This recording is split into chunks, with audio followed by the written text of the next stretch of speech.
I love Salvador Perez. I know I'm not alone in that, as Sal is one of the most lovable lugs in recent baseball history. But I have a very personal reason for why Salvi is my favorite contemporary ball player. It all goes back to October 27th, 1985. I grew up in Kansas City, where my dad worked as a salesman for a now defunct packaging company. This company had Kansas City Royals season tickets about 8 rows back on the third baseline, where my dad and other salesmen could take prospective clients to talk them into buying various cardboard products. When no one at the company was using the tickets, my dad would swoop them up and take us to games. I didn't realize at the time how lucky I was to be able to sit so often within spitting distance of the great George Brett. It was very special.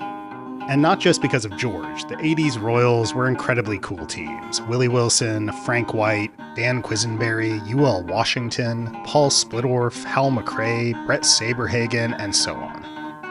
And on the weekends, when he couldn't get the tickets, we'd often go sit in the cheap seats in the right field bleachers overlooking the Royals bullpen, where, if it was a hot day, Quiz would play fireman and mercifully hose us down. It was as much, if not more fun than the good seats. On October 26, 1985, in Game 6 of the World Series, this moment happened. And that's a looper hitting the right field for a base hit. Krasicki on scores. Here comes Sunburn. Here's the throw. He scores. We go to a 7th. After Jim Sundberg crossed home plate with that amazing slide, my dad sprung it on me. Guess what? I got the company tickets for Game 7. So what was I doing sitting 8 rows back from George Brett wearing this St. Louis Cardinals jacket? I know what you're thinking. What kind of sick little freak were you? Well, to answer that question, we have to go even further into the past, to 1955, when the Philadelphia A's relocated to Kansas City. My dad was 15 at the time and became an immediate A's fan, as many in Kansas City did, as it was a town hungry for a major league team. The A's drew nearly 1.4 million fans in their first season in Kansas City, a new franchise record, which stood until 1982. But they were a terrible team for their entire KC tenure, reaching a high watermark of 73-81 in 1958. But my dad was a fan nonetheless.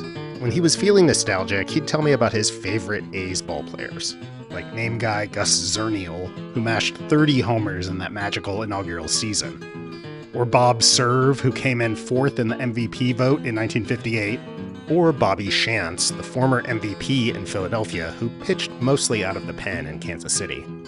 This reminiscing would ultimately lead to him recounting the story of how owner Arnold Johnson had colluded with the New York Yankees ownership to turn the A's into a de facto farm club for the Bronx Bombers. For example, the 1961 Yankees team had 10 players acquired from Kansas City for peanuts, including Roger Maris, Clete Boyer, Bob Serve, and Ralph Terry. The Yankees would also make deals with the A's to stash solid players they didn't have room for on their roster, but then when they needed them, they'd make a new deal. The A's would generally come out of it with nothing more than some cash in their owners' pockets and some washed-out former stars playing out the thread. But then things somehow got worse for this doomed franchise.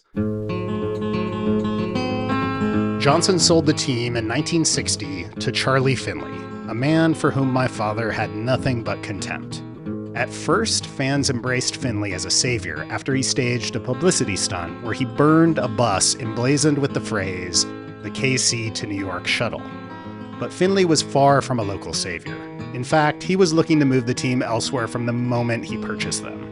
Dallas, Louisville, Atlanta, Milwaukee, New Orleans, San Diego, Seattle, a cow pasture in Peculiar, Missouri. Seriously. And, of course, Oakland. As you can imagine, interest in the team petered out. Fans could see the writing on the wall, my dad included, who in the 1960s had moved across the state to St. Louis. He swore off Finley and the A's and embraced his adoptive city's team, the Cardinals, which must have felt like getting fired from a job you loved by a toxic boss, but immediately landing on your feet in a pretty good situation. Maybe it's not the same, but the pay is better. The 1960s Cardinals were legendary, of course. Bob Gibson, Lou Brock, Kurt Flood, Steve Carlton, Orlando Cepeda, Tim McCarver, Mike Shannon, Mr. Baseball himself, and my dad found himself rooting once again for the key player in the most notorious A's-Yankees trade of the 1950s, Roger Maris. Then he married my mom, a St. Louis native from a Cardinals-loving family, and that was that. The A's, of course, moved to Oakland after 1967, where, devastatingly, they immediately got good. Finley had built up a tremendous farm system during the Kansas City years, which started paying off in 1968 with the first winning record for the franchise since 1952. Kansas City would be without baseball for just one season, though, as the expansion Royals would be created in 1969.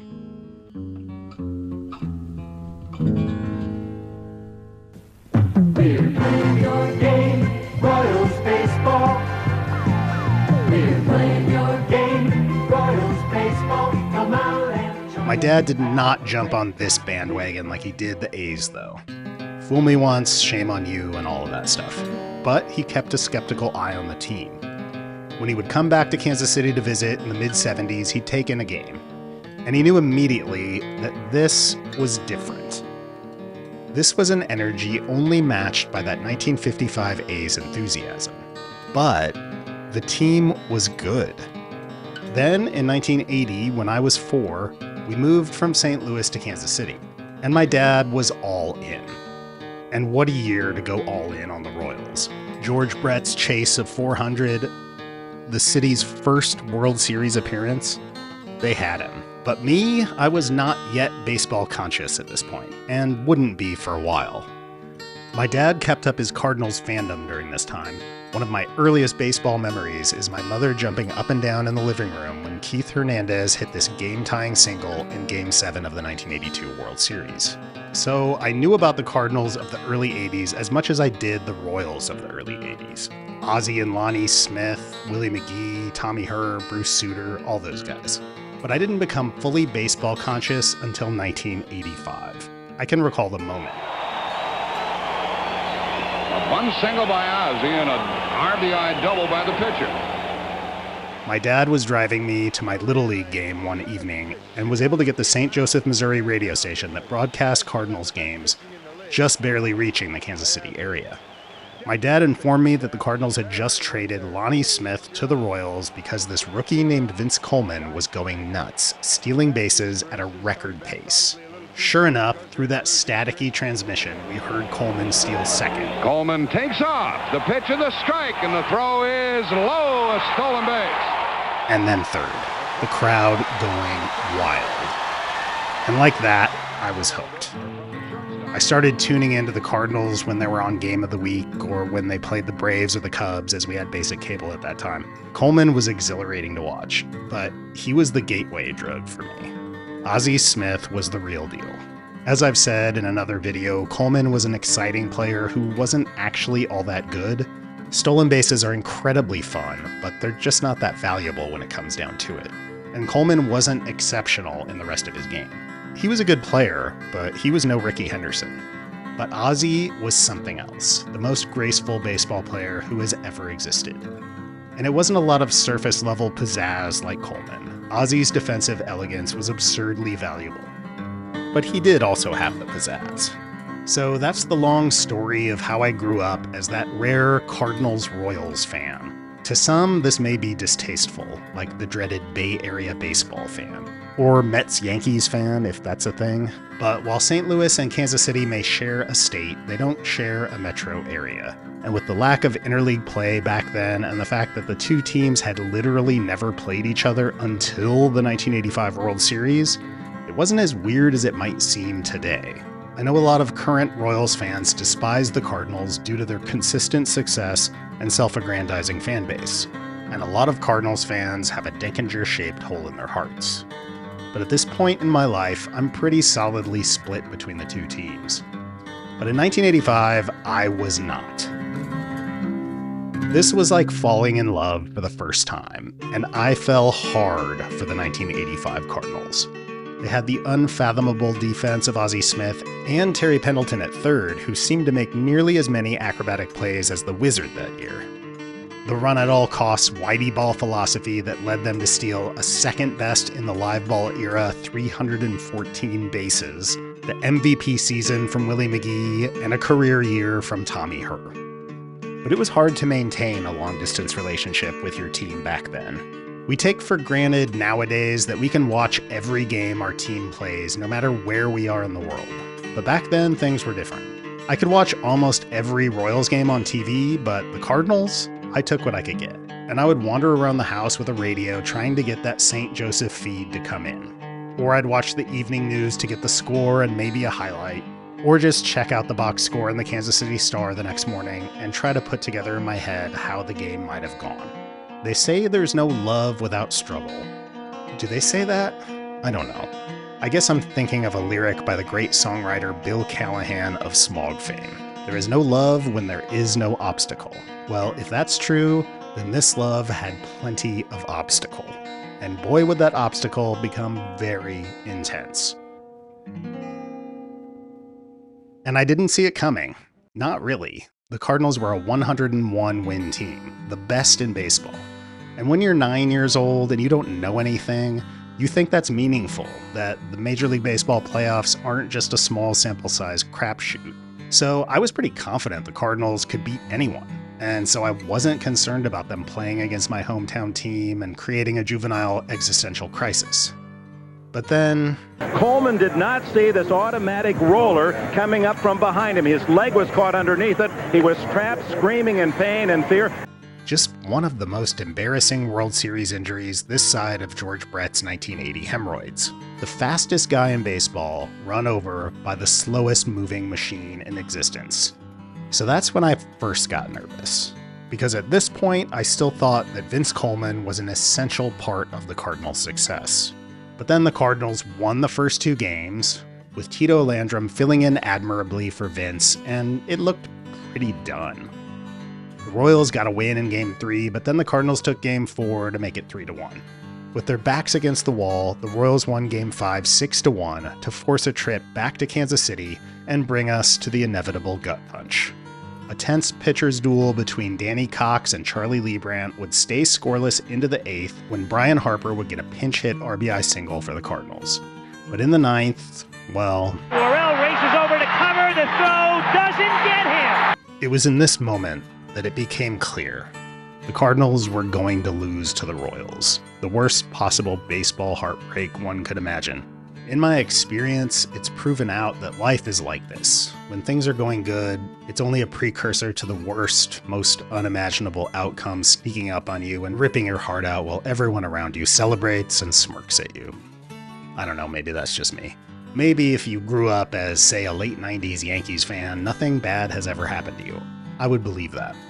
I wonder sometimes if I had been a normal kid rooting for the home team, sharing the successes and finding camaraderie during the losses, then maybe I'd be a different person. A better, less alienated person with a positive outlook on life. Maybe I'd be rich. But this was awful, and it only got worse. The Cardinals imploded after the Denkinger call, with a dropped pop-up and a passed ball leading to the walk-off hit by Dane Orge, a guy the Cardinals had traded to the Royals in the offseason for cash. When my dad sprung the news to me about the tickets moments later, thinking it would cheer me up, all I could think was that I was going to watch my team die in person. But I tried not to be too negative. Getting to go to a World Series game was amazing in itself, and hey, maybe the Cardinals could do it. The 1975 Reds had overcome a devastating Game 6 loss, after all. So on a cool and somewhat breezy evening, here we go, Game 7. My main memory of that night, other than the creeping dread, is the noise. My 9-year-old ears had never been exposed to anything that loud. Every out, every strike. A strike. And when Darryl Motley turned on one in the 3rd inning, I thought my eardrums might burst. Foul ball. Okay. Maybe the Cardinals can figure this out. Maybe it's not over. Maybe, Drilled to left field, hooking down the line, and I didn't think it was possible for the place to get any louder, but boy, did it.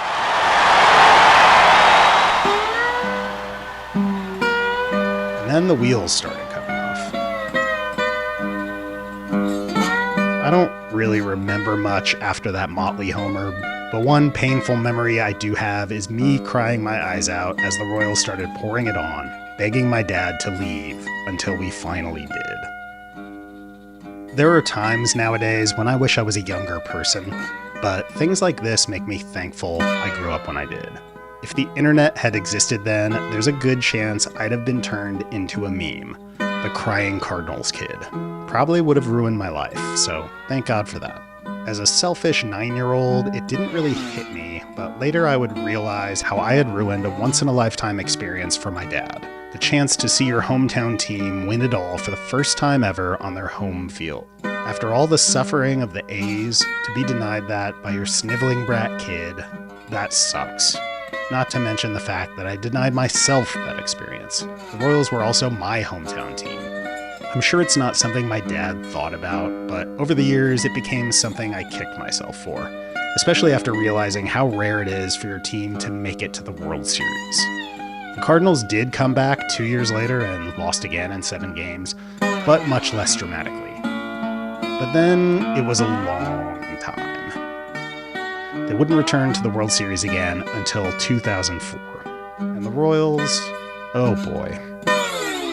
They were still a solid team in the late 80s, but never made it back to the postseason, with things getting worse and worse and worse over the years, and ultimately decades. 3 of them. But in 2014, the Royals were finally good. Well, pretty good. They weren't a great team, but they hung around the wild card race all year and played great in the second half. Like I said, at this point I was evenly split between the Cardinals and Royals, but the previous 10 years had been very good to the Cardinals. 4 World Series appearances and 2 championships.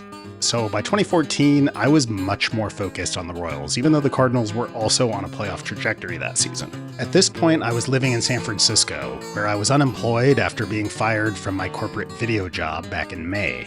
It was a rough time, but I was getting some freelance work, and the Royals were doing surprisingly well. I had decided if the Royals made the playoffs, I would buy 2 tickets and take my dad to the first playoff game at Royals Stadium, well, now Kauffman Stadium, since that regrettable October evening 29 years prior. Salvador Perez. What a team. What a season. What a relief. The Kansas City Royals are off the hook and headed back to the postseason. And who would they face in this first playoff game in 3 decades? Who else could it be but the Oakland A's? Now, I had no business buying playoff baseball tickets at this point in my life, but I do think there are some things that you don't get another chance at in life. And this win-or-go-home wildcard game, as far as I knew, could have been the last Royals playoff game for another 29 years. Sometimes you gotta just do things and sort out the consequences later. I believe they call this YOLO now. We were not 8 rows back of third base this time, we were somewhere way up here. But we trudged up those steps and settled in for the greatest baseball game I have ever seen live. The Royals got out to an early 3-2 lead with their typical aggressiveness on the base paths. Watching these Royals was the closest you could get in 2014 to watching the 1985 Cardinals, and especially so in this particular game. I wouldn't say that the 14 Royals embodied the wild abandon of 1985 Whitey Ball, but the Royals did lead the majors in steals with 153. And with their elite defense, their lack of home run power, and their high contact hitting approach, they really did a pretty good approximation. While they didn't steal as much, they were more efficient than the 1985 Cardinals, and more strategic. They carried 2 bench players who were base stealing specialists that could be deployed tactically in the late innings, Gerard Dyson and Terrence Gore, may he rest in peace. But in this game, the Royals would turn it up a notch even for them, as they were facing John Lester and his notorious yips. Lester's yips on pickoff throws were so bad that he just completely stopped throwing to first base. And everybody knew it. Couple this with a catcher with a 17% caught stealing rate in Derek Norris, and well, I've seen things you people wouldn't believe. That's right, even country breakfast himself, Billy Butler, sabotaging a first-inning scoring chance, attempting to steal second, and getting picked off, leading to the only caught stealing of this game, with Eric Hosmer getting pegged at the plate. But this was an early indication of the Royals' ultra-aggressive base-stealing strategy in this game, and they would go on to tie the single-game record for stolen bases in a postseason game at 7. So this was a fun game early and an incredible atmosphere. Who knows if it was as loud as that 1985 Game 7. It certainly didn't seem as loud to my more aged eardrums, but it was most definitely raucous. And in the 6th, it felt like the place was about to go up to another level. If you know anything about the 2014 Royals, you know that a one-run lead in the 6th is just about ballgame, with their virtually unhittable trio of Kelvin Herrera, Wade Davis, and Greg Holland locking down the 7th, 8th, and 9th. So if you make it through this one inning, it's over. Let's go home now. And James Shields goes to work in the top half of the 6th inning. He has set down the last 7 A's he's faced. Royals ace James Shields had settled down after a 2-run Brandon Moss homer in the 1st, but he faltered to start the 6th, putting the first 2 on to bring up Moss. Ned Yost went to the pen, and in a move that probably most Royals fans, including me, questioned, he brought in rookie starter Yordano Ventura. Ventura, may he also rest in peace, was an amazing talent, but the rookie had almost zero experience coming out of the pen. So it seemed like a tough situation to throw him into. And it did not work out.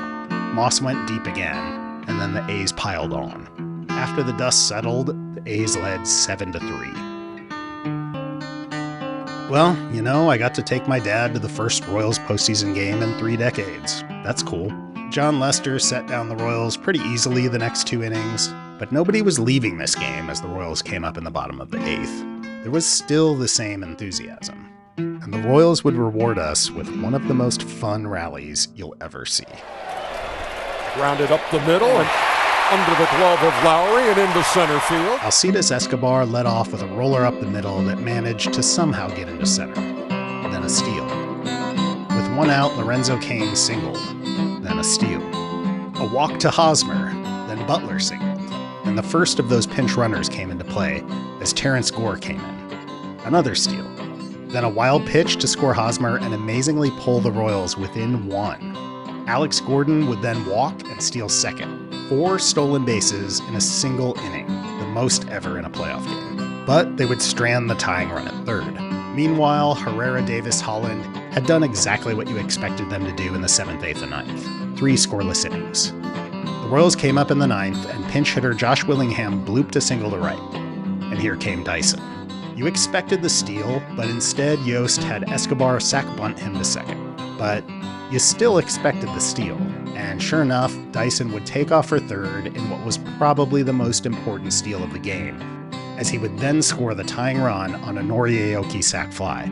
If he doesn't swipe that bag, he probably ends up stranded at third and the Royals lose. Unbelievable. Off to extras where the teams would go scoreless in the 10th and 11th. Alberto Callaspo has a bat and will hit for Nate Fryman. Slapped into left field, and the A's have the lead. This was when it felt like the crowd deflated a bit. All that buildup, all that drama, all that tension for it to be broken by a slap hit by Callaspo, a guy the Royals had traded away a few years prior. Shades of Dane Orch.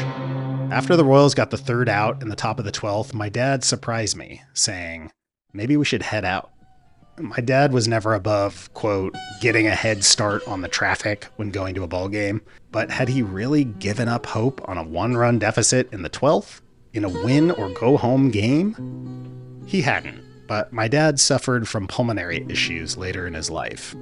Sometime after this, he would need to carry a portable oxygen concentrator, and eventually he'd need oxygen 24/7. At this point in 2014, he wasn't too bad off, but I didn't realize the steps up to my cheap seats had taken a toll on him. By the 12th, he had to use the can again, and he said that once more down and up those steps wasn't going to be doable for him. The irony was not lost on me. 29 years prior, I cried and begged him to leave the Royals' last postseason game. And now here he was asking me to leave. To his credit, he was not crying like a little brat, though. I know he sensed my disappointment, And before I could respond, he said, "We'll watch the Royals bat first, though." The Royals would rally, with Hosmer blasting a one-out triple to left before Christian Colon bounced an infield single off the plate to tie the game. Of course, Colon would steal second base after the second out with Salvador Perez at the plate, with 2 strikes. This was it. It was either going to the 13th inning, or the Royals were going to win it right here. We were leaving after this either way. And remember how I said you never know if it'll be your team's last playoff appearance for 3 decades? You also never know when it'll be the last ball game you ever get to see with your dad. Come on, Salvi.